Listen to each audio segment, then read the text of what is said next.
Hey everyone, and happy Tuesday. I figured that I would do a live stream because I just got done looking in the wrong camera. Hello. It is Tuesday, and I just got done watching Elon Musk give a keynote speech here in Austin at the JW Marriott at EEI 2023. And so we have a lot to talk about. I have my good old fashioned notes, and I just figured we might as well do it live and have the conversation together here. So thanks for joining me. Unfortunately, I wasn't able to get an interview. Obviously, Elon's a very busy person. In fact, he is headed to Europe tomorrow. So he gave a quick, behind the scenes chat with the leaders there at the conference after his keynote, and then he left. So unfortunately, we didn't get the hat signature this time. I did come prepared with a Sharpie, and it's all right next time. But I do want to go over some of these notes. So obviously, the conference is about sustainable electric future, energy future, excuse me. And the three things that we need for a sustainable energy future, according to Elon Musk, you've heard it many times. First of all, sustainable energy generation from solar, wind, hydro, nuclear, or fission. Second, stationary batteries. And third, and what many of you follow me for on my channel is electric transportation. Many of you are interested in Tesla, of course. And so that is the third pillar of that. And I see that we have some people joining us here. Hello, Dirk. Hello to everyone who is joining us. So let's talk about it. This was part of the CEO Leadership Roundtable yesterday. Bill Gates was there, which I tweeted a photo of that. It did not get a lot of love. But today, Elon Musk was there. And we learned from Maria Pope, one of the leaders at the conference, that they were able to get a tour of the mile-long Tesla Gigafactory yesterday.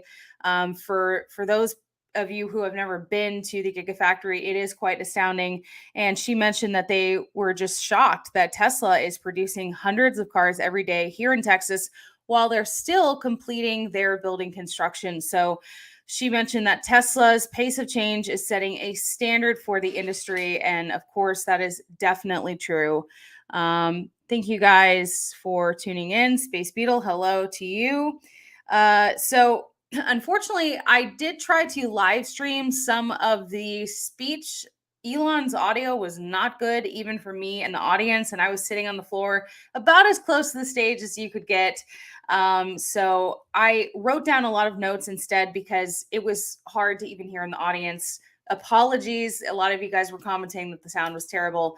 That was not something that I had control over. So I'm sorry about that. Cindy from Boise. Hi, I'm so glad that you like my videos. I appreciate you tuning in. So, Elon was interviewed by the EEI Vice Chair Pedro Pizarro, and they talked about many topics. Of course, supply chain for batteries. They talked a little bit about the semi trucks.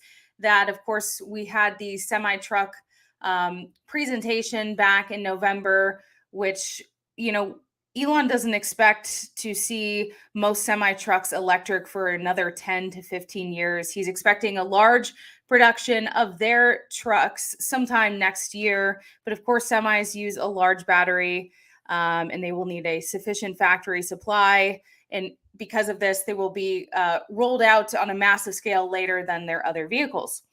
So one of the questions, and we've heard recently with the announcements from Ford and GM and Tesla, Pedro asked Elon why he's opening up the network for other manufacturers. And Elon says, well, the purpose of Tesla, of course, has been to accelerate the advent of sustainable energy. One way that they're doing that is Tesla, incredibly, open sources all of its patents, which is really, even Elon admitted, is unusual. And that got a lot of laughs from the audience. But when asked why Tesla is opening the charging network, Elon says it's morally right to open the charging network. Whether it's financially right remains to be seen. I think we all agree that it will probably most definitely be financially beneficial. But Elon says first and foremost, he is doing this out of morals. And I don't have a moderator, so I'm gonna ban someone really quickly because I'm seeing some comments I don't like right here. We have Sir Pat from Rome. Wow. Thank you for joining us from Rome. And David likes my hat. Thank you very much. Surprisingly enough, I was the only person wearing a cowboy hat at the conference here in Texas. I was kind of shocked by that because I feel like this is the one place that you can get away with wearing a cowboy hat in a conference and wearing boots as well, and no one else. Strange. So, back to the bullet points that I have here. Elon says that with those recent announcements and partnerships between Tesla, Ford, and GM, he says that they will support Ford and GM cars on equal footing. So they're just trying to do the right thing. And he drove this point home many times. He can't emphasize enough that we need more electricity. He says, however much we think we need even more than that. So he was really asking on those leaders to make that happen more quickly. And of course, there are many constraints to that. But Elon was really kind of in a funny mood this morning. He was making a lot of jokes and really bringing a lot of life into the conference, if I'm being quite honest with you. So let's see here. You guys are, yeah. Space Beetle says, I was the only free spirit with my hat and boots. That is true. That is true. Okay, so let's get back to where we were. Elon was talking about just kind of the woes of living in California and how, he thinks that they're practically making construction illegal in the country, especially in California. He said, try getting a permit to redo your kitchen in Los Angeles. It's an ordeal. And so, obviously he spent a lot of time in California and continues to spend a lot of time in California being at Twitter headquarters. I actually grew up in California. I spent the first 22 years of my life and went to college in California, in Southern California. And I don't miss living there too much. I think that it is becoming a difficult place to live. So I appreciate living in Texas. So he says that we are at a juncture for electricity providers. The demand for electricity is, of course, exponential. He says it will roughly triple from today, or it will need to triple from today's demand to get a fully sustainable economy. He joked saying, kind of looking off into space, he's like, I hope Tesla doesn't have to make transformers as well. So Elon, when he identifies a problem, he's pretty good at stepping in himself. Eventually, obviously we just had the groundbreaking for the Tesla lithium refinery here. So he did that because he saw a need and a bottleneck. And so now Tesla is in the business of refining lithium. So who knows, maybe at some point Tesla will be making transformers as well. But he's just really hoping that we can keep up with the demand for electricity. We don't have enough. We need more. And that affects more than just electric vehicles, of course. And we're going to get into that. He says the future is a massive increase in electricity demand. It's going to take everything we've got to keep up with it. And again, I was just typing word for word what Elon was saying. It really seems like anything Elon says becomes a quote. So, like a very iconic, any words he speaks. So we're just going through the notes and then we're going to talk about some other things here. He says that we are going to hit constraints in electricity production and transmission en masse. So he is encouraging everyone. He was talking to, obviously, the folks in the audience there at EEI, encouraging them to start now to meet the electricity demand. So again, we're hitting that. It needs to be 3 times what it is today for a sustainable future. Now, let's talk about the future. He really thinks that everything is going to be electric. He says an interesting thing to consider is the total power used by humans on average over time, because not that long ago, the best we could do is make a campfire. We literally had to burn wood or coal locally to get heat. There was no electricity. And that was just a minuscule 200 years ago. And obviously, a lot has changed, especially with the rapid development of AI also, hanging over us here. So, of course, we have incredibly high usage of electricity right now that's only rising. And he says that we will see even more usage of electricity by neural net data centers as well. He thinks that this will actually be one of the scaling constraints of AI will be power availability. We're talking about AI all the time right now. So this demand for electricity is not only affecting, electric vehicles, but also AI. And that is something that Pedro also asked Elon about. Hey, and he's been asked many times recently, how concerned are you about AI? And of course, he's concerned. So, um, let's see. So let me get into that here. Um, yeah. How should we be thinking about AI? Pedro asked Elon. Elon said, I've had many sleepless nights thinking about AI. I'm worried about AI. It's sort of a technology like nuclear where it's extremely powerful, but it could get out of hand. Elon says he's been a big proponent of regulation, or at least having some oversight by the government acting as a referee. Regulation is obviously to oversee the good of the public. And he says a lot of the regulatory agencies like the FAA came into being only after a lot of people had died. So he says we don't have that luxury to wait around and see what happens with AI. We really need to get moving now. And so hopefully that is something that that is being worked on actively. Tank Watch events. Hello from West Central Florida. Howdy. Good morning. No, good afternoon to you. Jason says he doesn't miss Cali at all. I think that it's fun to visit there. I don't miss living there. I really do love Texas. I mean, you wouldn't look at me and think I'm from California. Maybe you would. David says, Ellie in space, is anyone going to do drone footage of the lithium plant? So Joe Hagmeyer, my friend here, who is our Giga Texas expert with his drone, we tried to get some drone footage. Unfortunately, we were told by security to stand down, but we had some people say that we should have just kept going anyway. So I don't know. To answer your question, I do not know.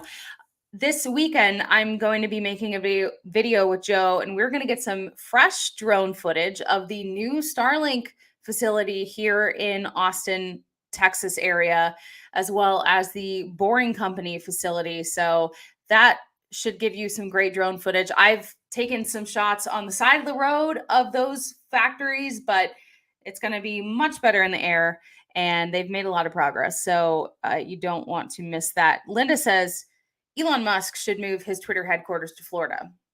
No, I think Elon Musk should move Twitter headquarters to Texas. And in fact, maybe I can pull it up in a little bit here. I asked the governor that during the Tesla lithium refinery groundbreaking. I said, hey, would you like to see Twitter come to Texas? And Governor Abbott is absolutely on board with that idea. So I think we've seen Elon move a lot of his other companies here. It wouldn't surprise me. Do I think it's happening anytime soon? No. It could potentially just stay in California, but I don't know why he'd want to do that. So let's see. Let's get back to my notes here. Talking about AI regulation, Elon says he's had a number of conversations with world leaders. He's continuing to have conversations. And you guys, this is not just a USA problem. This is not just a we problem. This is everyone. We need to work together on AI safety. Elon says it's really a big deal. And he says he's somewhat encouraged by China's willingness to engage in AI regulation. Elon was recently over in China visiting the Shanghai factory. So he says that surprisingly, China seems willing to engage in AI regulation. And Elon is heading to Europe tomorrow to have more AI safety conversations. So conversation continues, which was kind of funny because Pedro asked Elon, hey, with the US-China relationship and with AI, what is the end game? So Elon says, well, I don't know what the game is, but I can say that the mid game is going to be spicy. And people really laughed at that one. So Elon has a lot of personality. Elon also touched on the fact that we're entering a phase where the US will not be the biggest economy in the world. He says that could be discomforting at first to a lot of people to have China be 2 to 3 times the size of the US economy. Um, yeah, so he at that point in the speech, he made a joke saying that we are offering free brain chipping as you leave the conference, of course, referring to Neuralink. So, yeah, we talked about a whole range of topics this morning, and a lot of great jokes were made. So Pedro then asked Elon, what is your aspiration for your portfolio? What are you most excited about out of all the things that you're working on? Which I'm kind of glad he asked those questions because similar questions to what I would have for Elon. Um, Elon said the aspiration of these various things, aka his projects, is to maximize the probability that the future is good. He says to him, this is really just naturally what one should want to do. Elon said, how can we exist with the absence of civilization? Just watch Naked and Afraid. Again, a great joke. Just rapid fire this morning. I've actually never watched Naked and Afraid. What do you guys think about that? Let me read some of the comments here. David says, people in the US need to start having more babies. I mean, some people don't want kids. Some people want kids and they haven't found the right partner. But yeah, that is something Elon's very passionate about. Absolutely.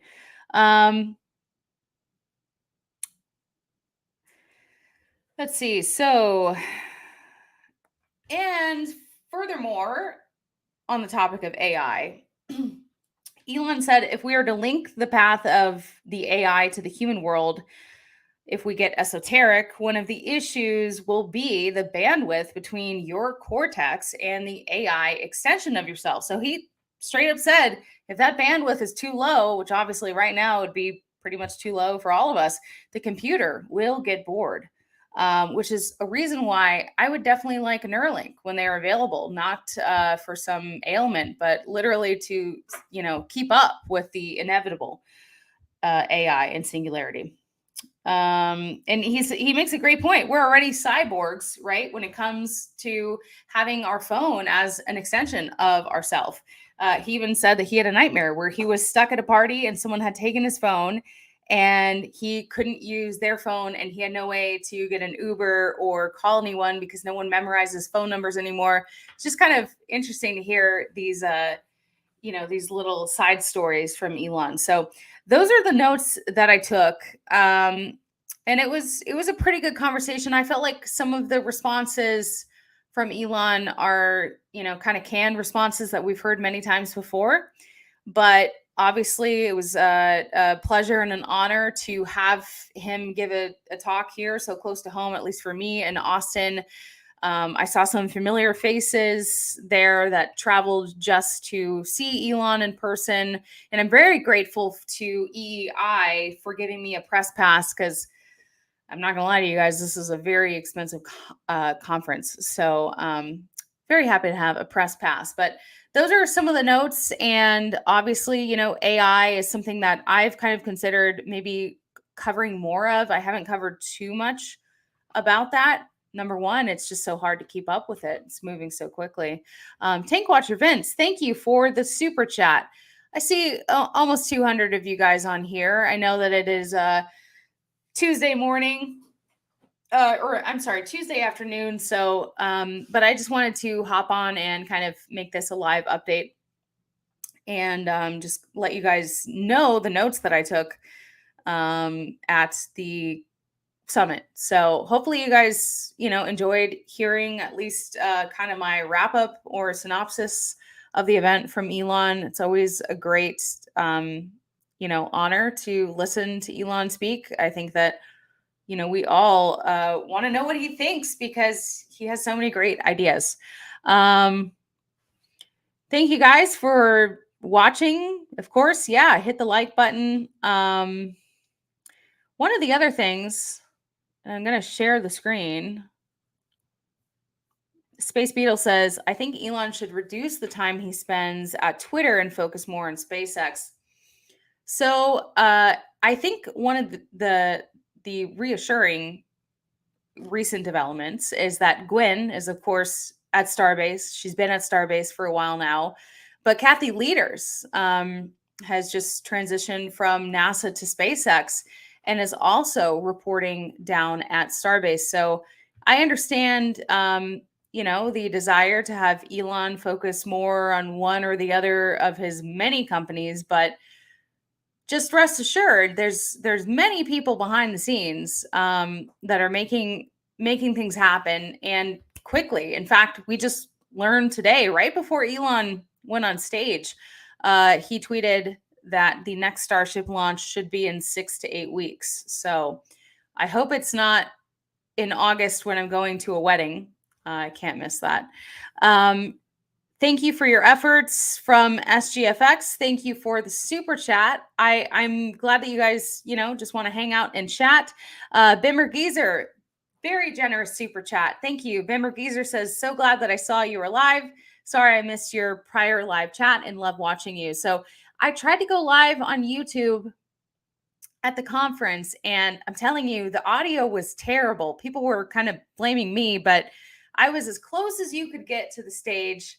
It was me and my crutches, and I sat on the floor right in front of, the podium and the chairs and Elon and Pedro. So I was as close as I could get to try and get you guys good sound, but many times I had to really try and listen because it was hard to understand Elon. I don't know why, but the audio wasn't that good. So I just took a bunch of notes and I figured I would just go through the notes with you guys because as a single person, there's too much for me to juggle.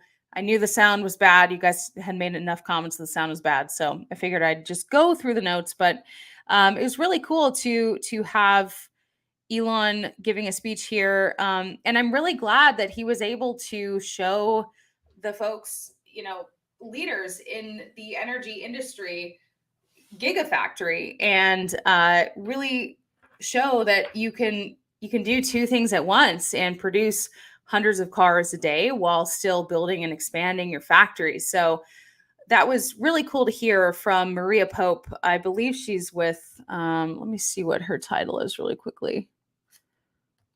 I think she's from Portland.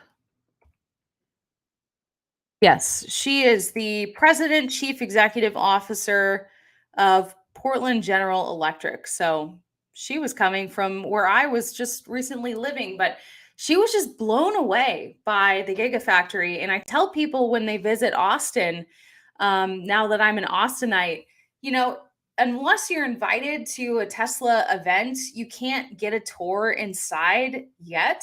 That may change someday. But I think it's still worth driving out there. It's not that far from the heart of Austin, and you can see the scale.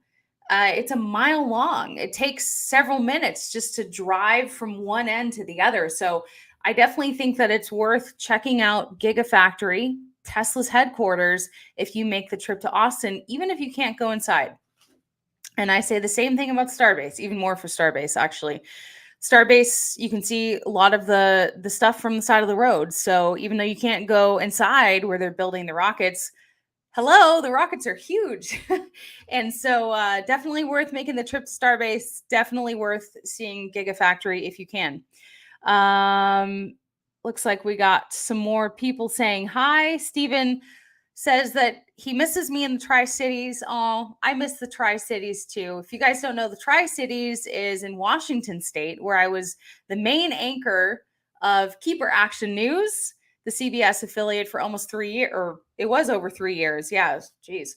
I miss Tri-Cities too. However, I will say I'm loving living in Austin, Texas. I feel at home here. I feel in my element. And you know what? Should I save this announcement?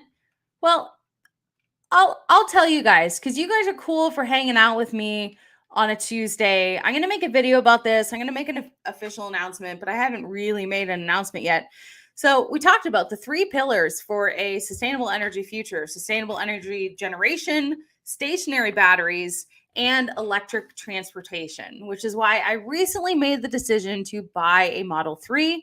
It's on its way. I'm very excited to be not just a Tesla shareholder and no longer a Tesla wannabe. I will actually have a Tesla, and I'm really looking forward to this because safety is very important to me. Tesla is the safest car on the road. And after having my accident of breaking my femur in March, I really want to be as safe as I can be. And, honestly, Texas drivers are pretty intense. And so I think that not only to support obviously the environment and a sustainable energy future, but for safety as well.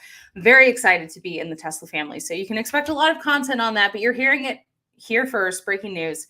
I decided to make a decision and do that because right now I'm driving a Ford hybrid Escape, and I've had it for about 6 years.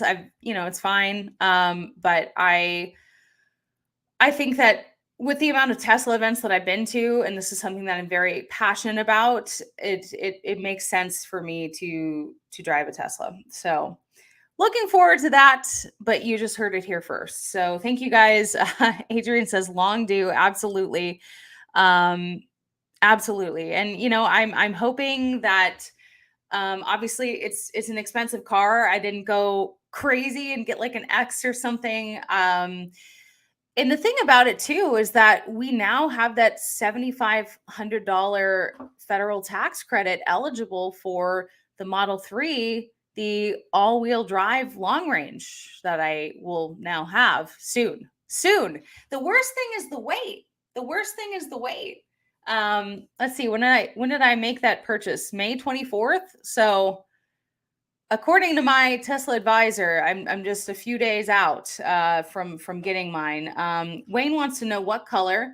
So again, I'm not trying to be too out there. I'm not trying to live beyond my means. I got the white one. That's the free color. I also think that I may potentially wrap it in the future. Depends on how much I want to stick out like a sore thumb. Felix from What About It has a beautifully wrapped Tesla with his logo. I mean, his car is just awesome. If you haven't seen it, maybe try to look up a picture. I can try to find one, but he has an amazing wrap. But the problem is then, everywhere you go, it's very obvious who you are. And I think, I don't know, that could help or hurt. Rojas Travels, absolutely. He says you should record your day one when you get your Tesla reaction, everything. Yes. So I 100% plan on doing this. You guys, I haven't even told my family. I'm literally telling you before I've told my parents and my sister. So what does that mean? That might be a bad sign. You guys want me to wrap it? Yeah, so maybe we can think of a wrap. The other thing too is that wrapping is pretty expensive. So I think that get the car first, and I have to factor in taxes and monthly payment. And there's a couple interesting ways I could go about it too. Is I know a lot of people that rent their Teslas on Turo. They make videos about that. So that's one avenue. But I am fairly convinced that I will absolutely fall in love with it, and I won't want anyone driving it because I will want it as my daily driver. So anyway, I'm excited for that adventure. But when I went to the Tesla showroom here in Austin, they asked if I wanted to do a test drive, and I'm like, I don't need to be sold on this. I've driven many Teslas. You don't need to sell me on this. I'm already sold. This is going to be the easiest sale of your life here. One of the other interesting topics, or a couple of them, that I'm hoping to start covering as I'm now in the Tesla family, are some of the weird, antiquated laws in certain states, especially here in Texas, right? Texas, this is the headquarters of Tesla. Tesla Gigafactory is here. And because we have these franchise dealership laws, you can't actually buy direct to consumer here in Texas. And that not only affects Tesla, but also affects Lucid. And so this is an interesting topic that has been quite heated for many years. So that's something that I kind of want to look into and make a story about it.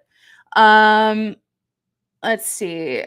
Lord Inquisitor says if you wrap it in alien space, you can take business write-offs. I mean, I think I don't even need to wrap it to consider it as part of my business if I'm making content with it and I'm making videos with it. One of the things that I'm really excited to do is camp in it because Tesla has camp mode and I love to travel. I like road trips. Road trips are actually quite enjoyable in Teslas. And I didn't think that that would be the case. I actually expected road tripping in a Tesla to be kind of annoying because of having to stop and charge. But when you realize that you have your infotainment system, so you can watch YouTube or, whatever you want when you're charging, you're probably going to want to get some food, stretch your legs. I actually think it's like a great way to break up the trip, and it was a lot better than I expected. It was very enjoyable. So definitely going to make content with whatever road trip that I do, but very excited for that. So, what was the other thing? Oh yeah, so I wanted to talk about this one other thing here. Let's see. Okay, so let me put myself in the corner here. We learned on Friday about this, and uh, so the White House is trying to persuade Tesla to keep the U.S.'s EV charging standard alive. Um, So let's see here. The Biden administration is opening up federal subsidies to Tesla charging stations, but only if they carry the US's own fast charging standard for electric vehicles. So this is pretty recent news. On Friday, the White House said that EV charging stations using Tesla's standard plugs, the North American Charging Standard, or NACS, would be eligible for billions of dollars in federal subsidies, but they must include the combined charging system, CCS, to qualify. So I'm kind of curious, like the host a supercharger program, are any of you guys that have a business interested in that? Would you consider putting a supercharger at your business? I'm curious to hear from you. But obviously they're trying to grow the network, and they're doing that as well by opening it up to Ford and GM. So yeah, so this is the first time the administration has explicitly included Tesla in its $7.5 billion plan to build new high-speed charging stations on 7,500 miles of the nation's busiest highways. So we know that historically Tesla has been absolutely snubbed by the White House. So this is, I think, a cause for celebration as well. Hold on, I'm just trying to catch up with the comments here. Rudy says, yes, it's stopping for drinks in a restroom. Like, oh, okay. So this is about road trips. Yeah.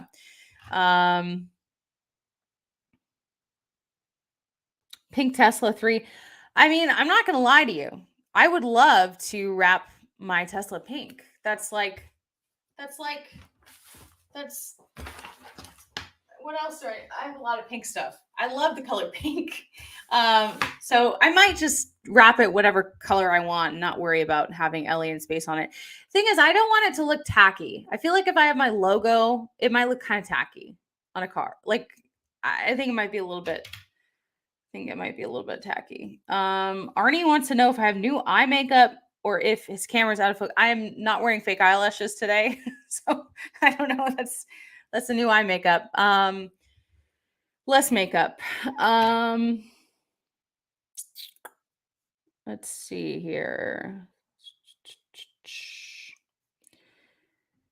Yeah, Eddie says after how this administration has treated Tesla, he should say no. Again, I really believe that Elon has an incredible heart and that he wants to do the right thing for us, the moral thing to help people, help humanity. So I don't think it's about getting even or holding grudges. I think that this is just nice to see, the White House acknowledging Tesla, and hopefully we have more collaboration and partnerships and incentives in the future because we all need to work together again, not just here in the United States, but around the world to make this happen, to make a sustainable energy future. It's going to be really hard. Bill Gates, scared to even bring that up because so many people were very, very anti me even tweeting that he was there. But he says that this is going to be daunting, which is true. Not just from an electricity standpoint and needing way more than we have now, but cooperation between the world. So okay, let's see. Okay, so Rudy says comments on the new 6 to 8 week timeline for the orbital flight test dose number 2. Yeah, we just saw that today. Obviously, we've already pushed. When Elon originally anticipated for the second Starship flight to be, he said 6 to 8 weeks. I think like 2 weeks after the launch, back on April 20th. So once again, we're pushing it forward, but we know that a ton of work has been going on at Starbase. We know that the water cooled steel plate is probably going to make a huge difference. So I'm really excited for the second launch. Like, I think I don't know. They're both, they're both probably going to be great, but I think the second launch will definitely have much more success. Although the first one was successful, even though a lot of people, there might be some debate. I think the first one was successful as well. Wow. Alexander says, "I love you, Ellie. I love you guys too. You guys are the reason why I cover this stuff, and I appreciate you supporting the work." Dave Avery says, "Likely static fire for Starship 25 in the next week." That sounds about right. So we learned recently that, Ship 25 and Booster 9 will be the next combo that we can look forward to. And again, I'm just hoping that it's not when I'm going to be in Boston for this wedding in August, because I'm sorry, I can't miss my best friend's wedding. However, I can basically make any other thing work. I'll make it happen. So yeah, Dave says that there's 4 new road closures. Man, so we're thinking maybe next week. What am I even doing next week? Be kind of cool to go down there for that. Let's see. I've been doing a lot behind the scenes. I'm telling you. Even though I recently hurt my leg again, it's getting a lot better, by the way, which is really fantastic. But I'm just got my real estate license here in Texas too. I haven't really talked about that much. I'm really good friends with Matt Holm and Anwar Beck. They are both in the real estate business here. In fact, when I first visited Austin, they showed me around, and Matt is an absolute professional and top producer here in Austin. And I figured with me going to a bunch of Tesla events and doing a lot of networking and meeting a lot of people through my channel, getting into real estate, at least in the capacity of being able to give leads and referrals to Matt, would be helpful. I could see potentially actually practicing real estate. I'm kind of waiting to see where it goes. The first order of business was to get the license. And fun fact, this is actually my second time getting a real estate license. When I was 19 years old in California during college, I got my real estate license. I did it for about 2 years working alongside my mom. And then I decided, okay, I'm just going to go into news. And I did that for almost 10 years. And here we are. Raymond says, "Will you sell real estate on Mars?" I want to talk about an interesting trend that I've noticed. So on my channel, Ellie in Space, obviously most of my focus has been SpaceX related news, but my top videos are not about space. Like the top 3 or 4, no, at least 4 have nothing to do with space. My top video is about a modular housing development here in Austin. Second most watched video is about Boxable. That's about folding houses. Third most popular was about a Tesla solar roof. And I'm trying to remember what the fourth one was, but they're all about like alternative housing. So I think that there's a big interest in that right now, especially for example, people here working at the Tesla Gigafactory, wanting to be in close proximity, and there not being enough housing for all of those workers, or at least affordable housing. So housing is a hot topic, and it has whenever I've covered it on my channel, it has seemed to do very well. So oh wait, the fourth most watched video on my channel is the interview with Kimball Musk and May Musk. That's right. So it is space related because it was during the Starship launch. Interesting. Sorry, I'm just reading your guys's comments. My viewers' comments. Yeah. So those are my updates. Thank you to everyone who has joined and hung out with me for a little bit here. Thank you for everyone who has super chatted. I really appreciate you guys who support my channel. It is a lot for one person to run. I'm trying to do my best. I'm learning as I go. I'm not perfect, but people that support my Patreon, people that like the videos, comment on the videos, subscribe to my Twitter. There are a lot of ways that you can support Ellie in Space. And of course, the more support that I have, the better content I can produce and the more the channel can grow. So now that I'm kind of more settled here in Austin and finally getting better after breaking my femur, I'm wanting to continue to deliver the best content. And so thank you guys for supporting my journey and supporting that effort. Again, if you guys have any suggestions, I'm always open to those. My email should be in the description. But yeah, thank you guys. I'm reading some of your comments here. Ross says that us space nerds accept that other topics are more popular. I don't even know that it's more popular. I mean, Tim Dodd has over 1.5 million subscribers. That's how I know that my audience on YouTube is not capped by any means. In fact, I've been trying to get to 70,000 for several weeks now. I'm kind of surprised that it's kind of, stagnating here, but if you guys can help me get to 70,000, that would be appreciated. So tell your friends about the channel. Thank you guys for subscribing to me and supporting Ellie in Space. And I hope that you enjoyed this update from the keynote speech by Elon Musk here in Austin, Texas this morning.